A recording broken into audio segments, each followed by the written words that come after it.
Everyone thinks Ari Emanuel's story is about proximity to fame. It isn't.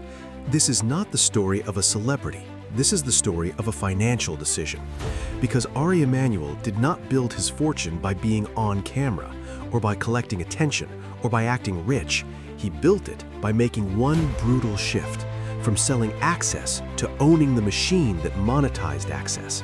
And once that shift happened, the money story stopped looking like Hollywood and started looking like private equity with better dialogue.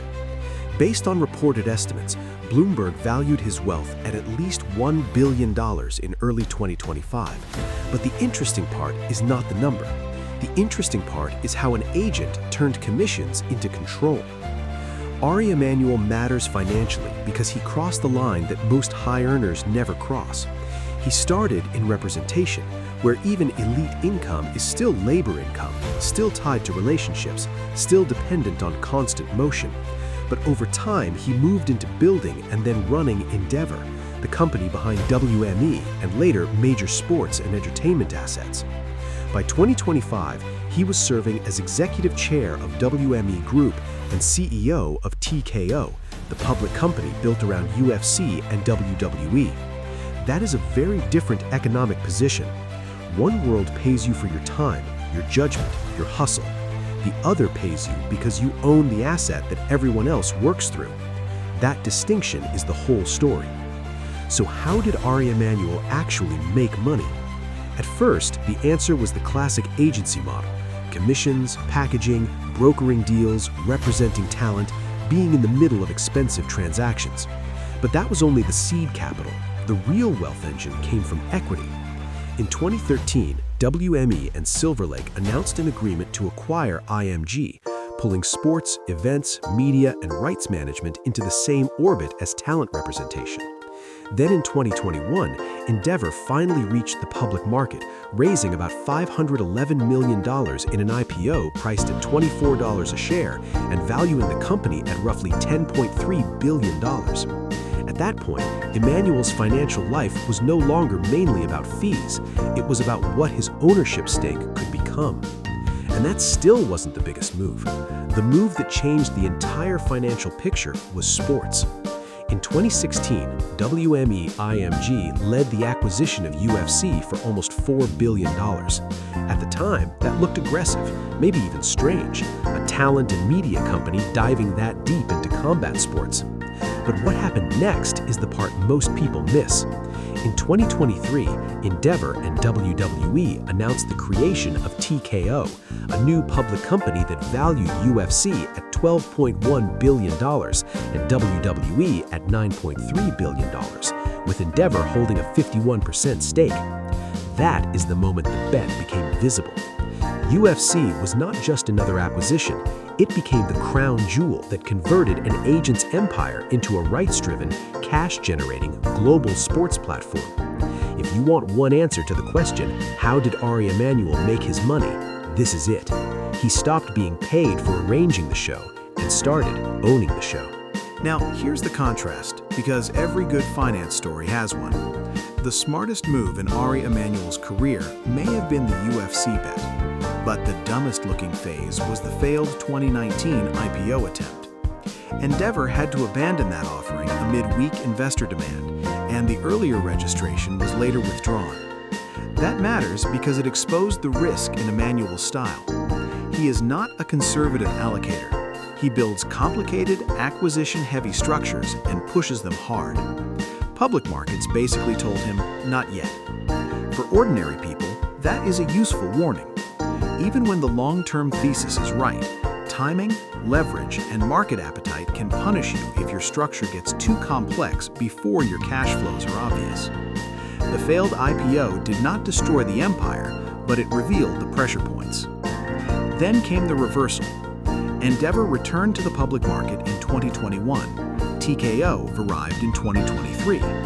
Silver Lake agreed in 2024 to take Endeavor private at $27.50 a share, a 55% premium to the unaffected share price, in a transaction valued at $25 billion on a consolidated enterprise basis.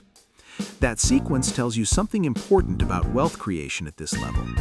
The first market verdict is not always the final one. Emanuel did not win by avoiding failure. He won by holding the key assets long enough to reprice them under better conditions, with UFC sitting at the center of the story.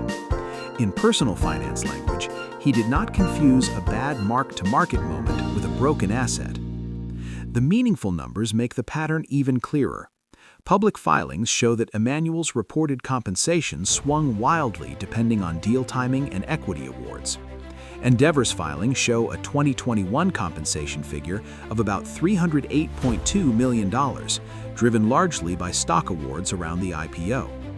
The Endeavor proxy later showed about $83.9 million in 2023 total CEO compensation, including pay tied to services for both Endeavor and TKO. TKO's own proxy showed about $64.9 million for his 2023 TKO role, and about $18.1 million for 2024. Those headlines sound dramatic, but they can distract from the real point. Salary and bonus mattered, yes, but the biggest jumps came when ownership interests were repriced, granted, vested, or rolled. In other words, the paychecks were loud, but the equity did the heavy lifting. And where did the money go? Publicly, the clearest pattern is that it kept going back into ownership. When Silver Lake Take Private closed, a filing showed Emanuel receiving about $173.8 million in cash, while rolling over ownership interests worth about $290.27 million into the new private structure. That is not the behavior of someone trying to maximize immediate liquidity and walk away. It is the behavior of someone still choosing the cap table over the cash out. Around the same period, Endeavor disclosed a management buyout of OpenBet and IMG Arena backed by Ari Emanuel. And public reports later said a new company founded by Emanuel bought Freeze in a deal valued around $200 million, with backing from investors including Apollo Global Management and Redbird Capital Partners. The exact personal check sizes are not fully public, but the pattern is clear. Cash out some, roll a lot, and redeploy into fresh control assets. That is why the psychology behind the money matters more than the gossip around the man. Ari Emanuel reads like a builder, not a collector, not a passive rich person, an operator trying to turn every relationship network into an owned platform. There's a subtle but important difference between liking expensive things and liking strategic control. Public filings around Endeavor's restructuring even showed that he waived eligibility for a $25 million asset sale bonus in one arrangement tied to the company's reorganization. That doesn't make him modest, it makes him directional. He seems to care less about extracting every possible dollar right now and more about keeping the architecture intact long enough for the next deal to happen.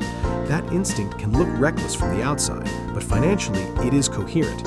He appears willing to tolerate complexity, scrutiny, and volatility if it increases his control over the next layer of upside. And that takes us back to the core lesson, because this story is only entertaining if it becomes useful. Most people will never buy UFC. Fine, that's not the lesson.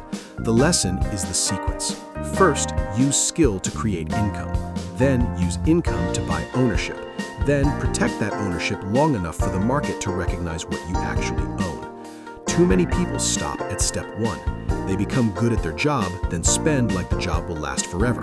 Emanuel's financial story, for all its excess and scale, points in the other direction. High income is fragile. Ownership compounds. Commissions get spent. Equity gets repriced. The person who controls the asset usually outruns the person who merely services the asset. There's another practical lesson hiding in the failed IPO chapter. A bad market reaction does not automatically mean you made a bad long-term bet. Sometimes it means your structure is early, your timing is wrong, or your story is too complicated for the moment. That does not excuse sloppy risk. It does mean you should separate temporary rejection from permanent impairment. In everyday life, that could mean a business idea that needs a cleaner balance sheet, a rental property that only works with proper reserves, or an investment plan that fails when it relies on applause instead of cash flow. Emanuel's empire looked too messy for public markets in 2019. A few years later, with UFC and then TKO at the center, the same general machine looked very different. That is not luck. That is a reminder that the market rewards clarity, but it often rewards patience even more. So what was Ari Emanuel's smartest financial move? The cleanest answer is buying into and then building around UFC, not because it was flashy, but because it transformed the economics of everything around him. It took him from a business that monetized talent relationships to one that owned recurring media value, pricing power, live event economics, sponsorship inventory, and eventually a combat sports giant merged with WWE. And what was the biggest danger in his story? Mistaking complexity for inevitability. The failed IPO chapter showed that even a brilliant roll-up can stumble when investors can't see the cash clearly enough. Those two truths can live together. The genius was in the asset choice. The risk was in the structure. In the end, Ari Emanuel's wealth story is not about Hollywood glamour. It is about financial evolution. First, he learned how to stand next to power. Then, he learned how to broker power. Then, he learned the only lesson that really scales. Own the platform that power flows through. That is why his story matters. Not because most people can copy his deals, but because anyone can understand the principle. Income can make you comfortable. Ownership can change your life. And the moment you understand the difference, you start making different decisions with every dollar that comes in. Whose financial life should I break down next?